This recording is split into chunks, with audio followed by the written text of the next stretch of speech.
Welcome to My Life, Tanya Applied with Rabbi Simon Jacobson, a journey into the deepest teachings of Torah and their application to our personal, emotional, and psychological lives.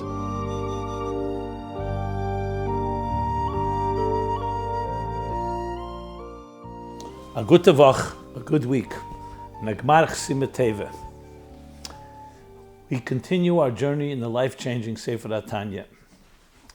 Being it's also middle of a Edison Teshuva, we're coming from Shabbos Shuvah. We'll also share a few words about this unique period of the year. This program is made possible by Rena Lights LLC, and it's in honor and memory of Rabbi Yosef Alevi Weinberg Olav Hashalom, Rabbi Moshe Pinchas HaKoyen Katz Olav Hashalom, Rabbi Yoel HaKoyen Kan Olav Hashalom, and it's in schus and merit of Rabbi Zev Yecheskel HaKoyen and Risha Katz Le'erich Yom V'Shanim Tevis for many long, healthy years. As I said, we finished chapter 27 in Tanya. We're up to Perek Chof Ches. But before we go into Tanya, and of course fittingly, the Tanya is very relevant to our time of the year, Seres Yemei Teshuva, we'll begin by a few words with this period in time. So Seres Yemei Teshuva. Seres Yemei Teshuva is what the Gemara says, Dirshu Hashem bi motzei v'karu bi yesei karuv. Beseech God, call out to God, be motzei when he's to be found. Karu, call out to him. Be yesei karuv, when he's close to us. So of course the obvious question is, God is always close to us. He's always found. Malei kol haaretz kvedei. The whole world is filled with God's glory. Ein eid milvadei. So obviously the meaning is that from God's point of view, of course he's always there. But from our point of view, there are times where there are more layers, more filters. A language of Chassidus, more tzimtzumim, that don't allow the light to get in completely. So we're not as aware and conscious. But in the Seres Yemei Teshuva, in the language of Chassidus, that Chaim and other places, it's kiruv hamoyer el hanitzutz. Literally means the luminary gets close to the spark. So think of the luminary as being the source of all neshamas. Ner Hashem nishmas adam. Every neshama is like a flame, a candle, like a spark. The kiruv hamoyer, the moyer is the source of all the sparks. And in the orbit throughout the year, that source and the spark are not that close from the spark's point of view. But there comes a time of year when they get close. When they get close, you see a spark is drawn to its so-called mother flame, to the torch, so to speak. And thus there's a certain feeling and longing that's more revealed, as the Arizal says, that a person who doesn't cry in a Seres Yemei Teshuva means the neshama is not neshmasei shleima, or a nafshei shleima. It's not complete. Why? Because the soul, when it feels that tug of the mother flame, should feel a yearning, and that causes it to cry, an existential cry, a sense of what it's not. What it sometimes feels distant from, a sense of distance. So that's a Seres Yemei Teshuva. And that's why the Gemara says that which you can accomplish all year round, as a minyan, you can accomplish a yochid, dirsha b'Hashem b'motzei. That a yochid can achieve what a tzibur achieves all year round. Imagine what a tzibur can achieve, a community can achieve, a quorum, a minyan can achieve in a Seres Yemei Teshuva. So in general, it means that the Giluyim and the divine revelations are more accessible. And indeed, it will come Rosh Hashanah, and it concludes our Seres Yemei Teshuva with Yom Kippur. Obviously, that's the whole point of it. That these are special days where there's more revelation of the Melech. And El was a Melech Basada, now it's the Melech in the field, now it's the Melech in the palace. And through that Seres Yemei Teshuva, as the Arizal puts in the Ramak, is binyan hamalchus. We build up malchus, the malchus that we crown God. Tamlichuni aleichem Rosh Hashanah, b'meh b'shefer, now needs to be built because malchus is just malchus. But les lo megamo klum, malchus doesn't have anything of its own, like the moonlight. Well, how do we build it? Every day of the Seres Yemei Teshuva, including Rosh Hashanah, and including Yom Kippur, we build chochmeh sheba malchus, bina sheba malchus, das sheba malchus. Chesed Sheba Malchus, Gvura Sheba Malchus, Teferes, Netzach Ched, Yesed, and Malchus Sheba Malchus. There are different approaches that Izal speaks about. Mamat l'mayla, the Ramak mamayla l'mato. I speak about it more in my book, 60 Days, A Spiritual Guide to the High Holidays, where I lay it out more in detail. The Tzemach Tzedek has an interesting footnote. You can't say that Yom Kippur is the lowest and Rosh Hashanah is the highest, or the other way around. So he has a different way he orders the Sfiras. But bottom line is, we're building up our faculties to be aligned with Malchus, with Kabbalah Sel Malchus Shamayim of Rosh Hashanah. That not just that we have a bittul, and we're subjugated and we're completely committed and dedicated to God, but also our wisdom is dedicated, and our bina, our understanding is dedicated, and our das, our perception, as well as our emotions. So it becomes a full-bodied experience. By the time we get to Yom Kippur, we have the whole binyan HaMalchus. Malchus L'mayla, Malchus L'mato. Malchus Da'ara came Malchus D'Rekiya, meaning the Malchus within each nefesh, which is the Demet, Salmenu, Kidmusenu, Tzelem Elikim of the Malchus L'mayla. And that's the Aveda of the Sesimei Tshuva. Shuva Hashem, Shuva Yisrael Ad Hashem Elikecha, like we read in Haftarah today, which is why it's called Shabbos Shuva or Shabbos Tshuva. So Tshuva means return. Return to what? It's not just going away from Avedas. It's returning to Ruach Toshav El Elikim Asher Nasana. The spirit is returning to its source. The Nitzutz El HaMoyer. So Tshuva is getting back to the very source of who we are and what defines us.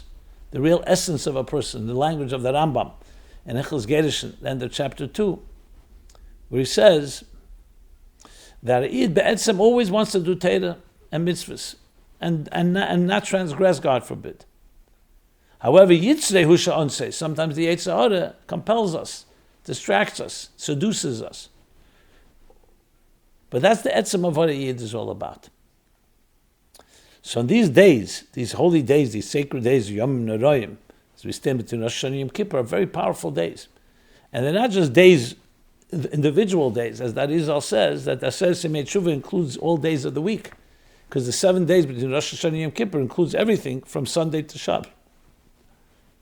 Not necessarily starting Sunday, depending when Rosh Hashanah begins. But this year it begins on Rosh Hashanah was Tuesday. So Thursday, Friday, Shabbos, Sunday, Monday, Tuesday, Wednesday, and then comes Yom Kippur. So each of the 7 days of the Sesimei Tshuva correspond to all the 7 days of the year. So essentially, when you're doing Tshuva on one of those days, you're doing Tshuva for the whole year. And as I said, Tshuva doesn't just mean cleaning out the dust, it also means reclaiming the real self, the real neshama.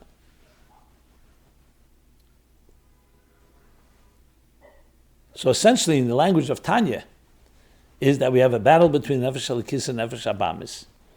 And there are times of the year where the Nefesh Elikis is more empowered. Tishrei, of course, is one of those times.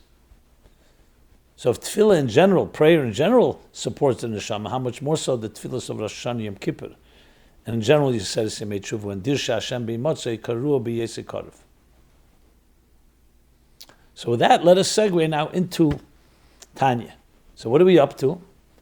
This is the 3rd chapter from Perek Chavov, after the Alter Rebbe spoke at length about the battle between the divine soul and the animal soul, and the different ways we empower the divine soul to conquer and to control the animal soul.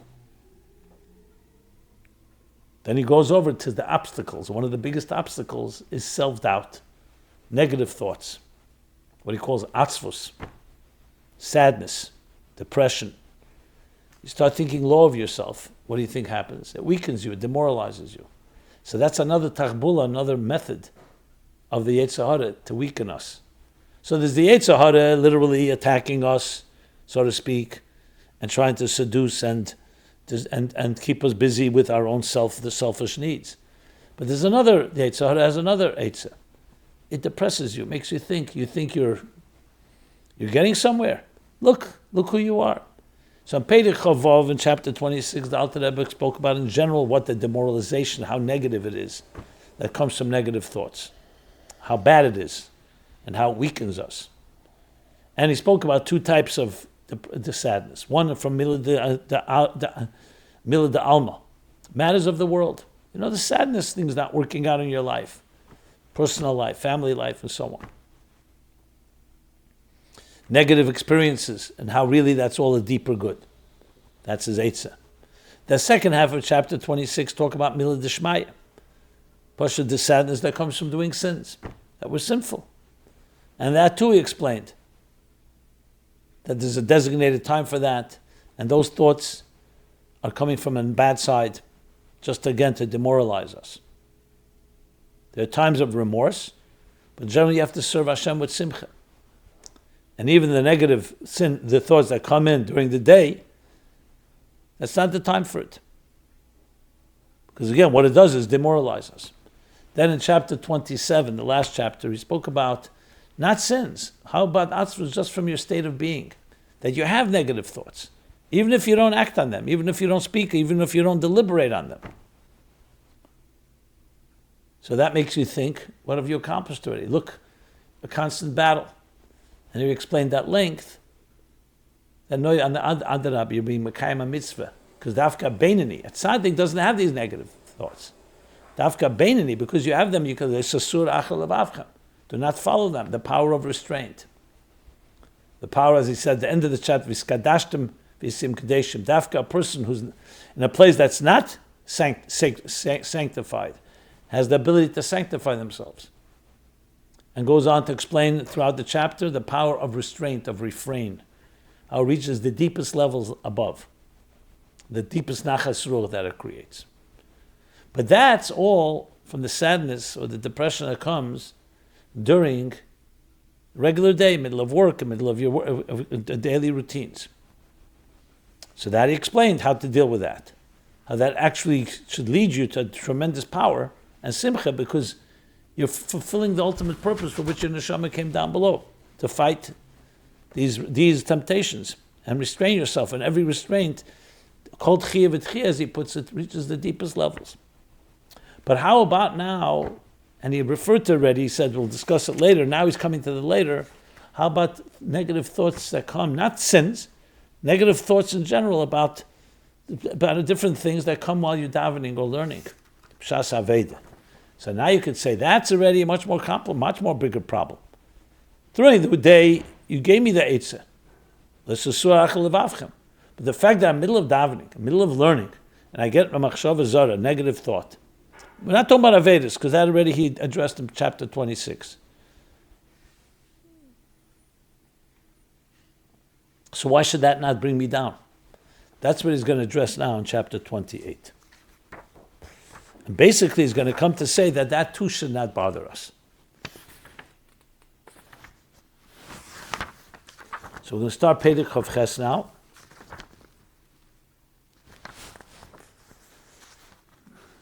So he said like this. In a previous chapter, if you recall, in the beginning of the chapter, he said, just to go back to Perek Chav Zayin, he said like this.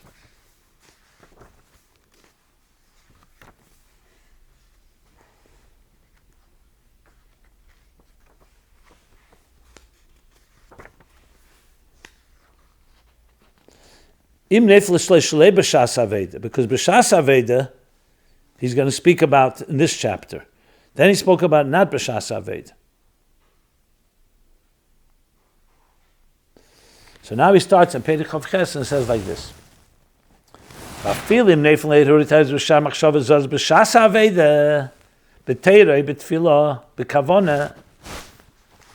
What about now, another scenario? And you see again how thorough that Alter Rebbe is in addressing every possible scenario.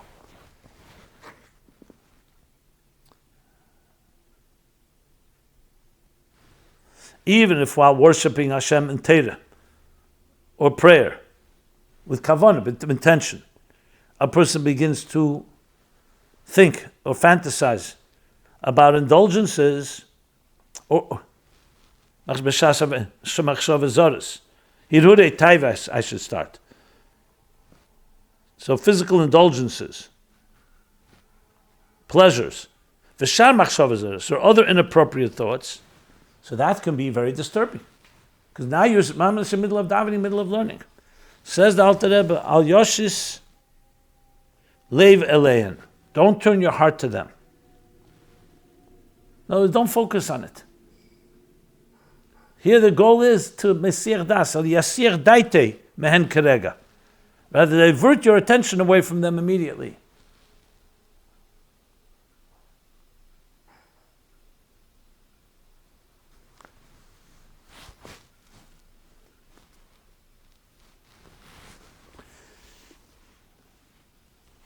So in other words, it could disturb you. He's telling us, don't let it disturb you. Ignore it. It's part of the Yetzer Hara's attempt to distract you. However, now the Alter Rebbe is going to go into detail and address exactly what's going on here. Because it says in Svarim, from the Baal Shem Tov, and from the Magid of Mezrich, that there is a method that when you have thoughts, negative thoughts that come to a person during davening or learning, that you should elevate them. Not ignore them, elevate them. So Alter Rebbe is not going to bavon that. And this is a very fundamental piece. Because you could say to yourself, you know what, the fact that it's coming to me during the time of Aveda, maybe that's a sign from above that I have to work with them and do something with these thoughts. Obviously not to act on them, God forbid, but to transform them. So the Alter Rebbe says no.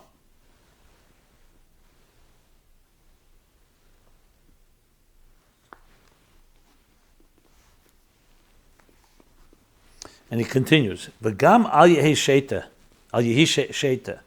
and don't be a fool, lasek b'halos hamidas shel hamachshava zara, and try to elevate the emotional content of the inappropriate thought.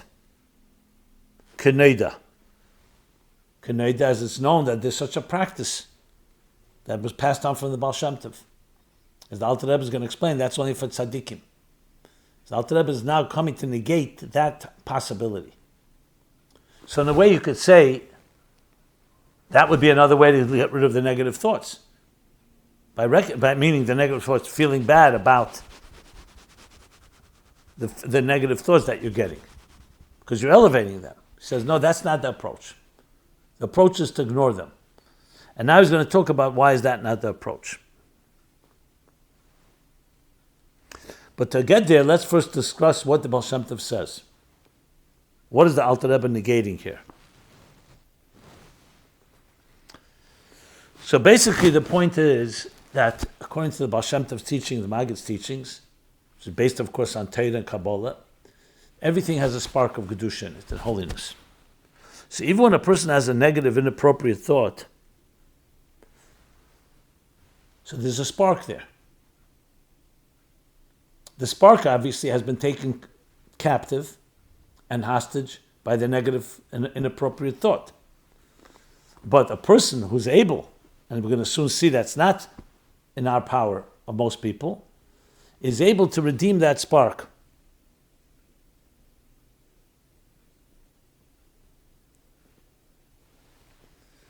Let's take an example.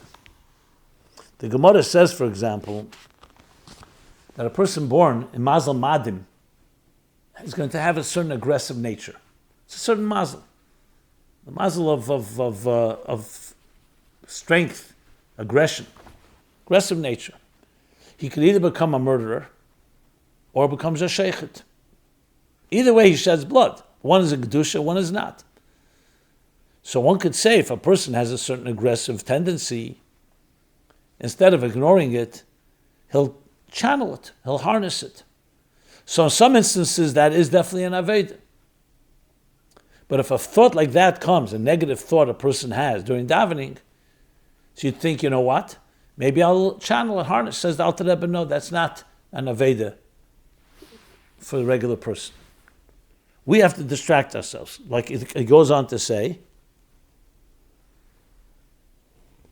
for this advice of the Baal Shem Tov, this suggestion, was meant only for tzaddikim. So for a person to dwell on a negative thought in order to extract from it the spark is not a way to go. It can only cause more problems. For a person who's a tzaddik and has completely eliminated any such temptation, so then their focus is only on cleansing it, on elevating it. But not someone who has a Yetzer Hara, has a Nefesh Habamis at work. Even if you keep the Nefesh Habamis at bay like a Beinani, but it's too dangerous to go there.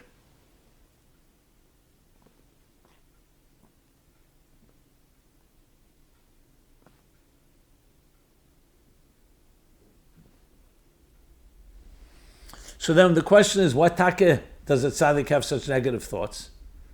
Yes, it's to elevate, but where does he get it from? He doesn't have a Yetzer Hara, a Nefesh Habamis. So the Alter Rebbe says, "She'ein neflim lehem machshavas zara shelehem ki mishal acherim." When these tzaddikim have inappropriate thoughts, it's not a product of their own thoughts. It's the negative thoughts of others. So Hashem is throwing them in negative thoughts for them to help elevate the negativity. And because tzaddikim are connected to all the neshamas, so there's such a method. But the Alter Rebbe is coming to negate this method. And he says, so that's the tzaddikim. Aval misha nefele mishalei mebchinas harasha b'libe b'chol ha'smoli. But when these inappropriate thoughts that come during davening or learning is caused by the evil in the person's heart, it's not due to others. It's mishalei, in the heart's left chamber, and that arises in his mind, these inappropriate thoughts. How could he possibly lift them upwards when the person himself is tied below? It's like we say, a person who's bound in fetters cannot free themselves. The tzaddik, it's not coming from him. It's coming from an outside place in order to elevate. So he has the power to elevate because he himself is outside of that system, so to speak. But if it's coming from a person who's in that system, you can't solve a problem from when there's in the system where the problem was created. How will he be able to elevate it?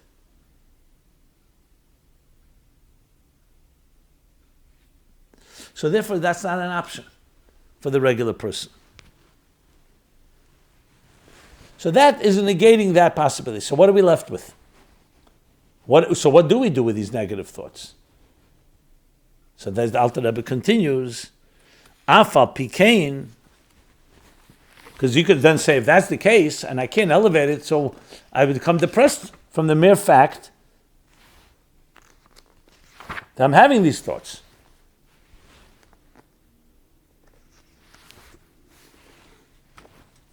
So Alter Rebbe continues, Afal Pikain, but nevertheless, Al yipalibe bekirbe lias mize otzev nivze b'shas aveda. Don't allow your mood to become downfallen, to deteriorate from these inappropriate thoughts, and allow this to bring sadness and self-deprecation, and self-denigration, or self-loathing upon yourself during your aveda. Shasa Aveda. Shetzorich liyaz b'simcha rabba. And this Aveda, because this Aveda has to be b'simcha rabba. This is critical, this point. Like we learned it earlier as well in chapter 26. It has to be b'simcha rabba. So how could you allow this negative thoughts to affect you? The mitzvah is that you should serve with simcha. So what are you supposed to do then? So the Alter Rebbe says, this is the Eitz, the Adrab Yischazak Yeser. On the contrary, a person should strengthen himself even more. The Yesef Emes B'chol Keichei, and intensify all his powers, the Kavonas Atfilah, in the intentions and concentration in prayer, B'chedo V'simchi Yisera, with more happiness and joy.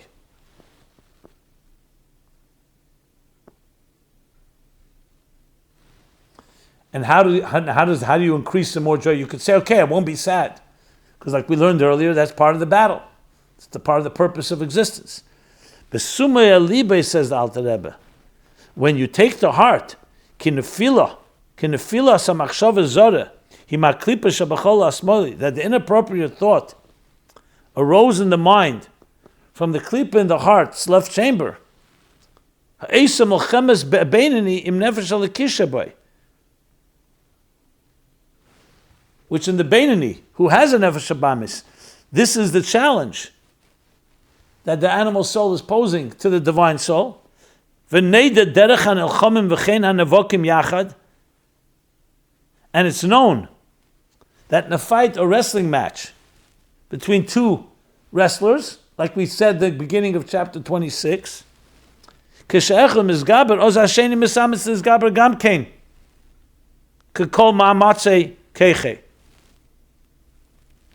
when one person is fighting strong and winning, the competitor tries to make a comeback with all his might.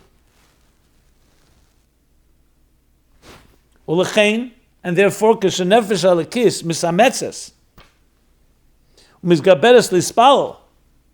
all explaining why you're getting these negative thoughts. So when the nefesh halakis is intensifying its energies to daven, to pray, so the one that's wrestling with it, the klipa, for the tzaddik, it's coming to the thought, not from him, but in order for him to elevate it from somewhere else. It's coming from others. But here it's coming from you. Why? Because the klipa is mizgaberes kenegda. It intensifies itself against the divine soul. To confuse it, to disorient it, to demoralize it, and to bring it down and derail it with his mechshava zara. That's the whole point of the Yetzer Hara. That's what you have to think about. That's where it's coming from. It's coming to try to undermine you.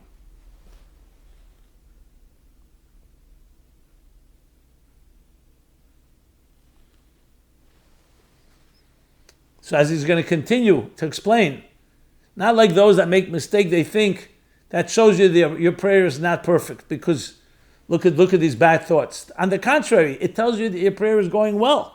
That's why it's strengthening the other side. So when you see opposition, no, on the contrary, it should make you even more confident that you're doing the right thing. That's why there is opposition. If you were not doing the right thing, there would be no opposition.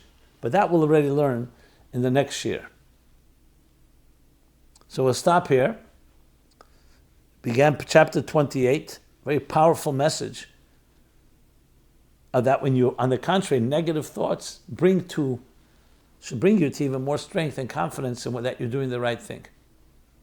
Now it's interesting, why does the Alter Rebbe not say that earlier when he talked about negative thoughts, not during davening?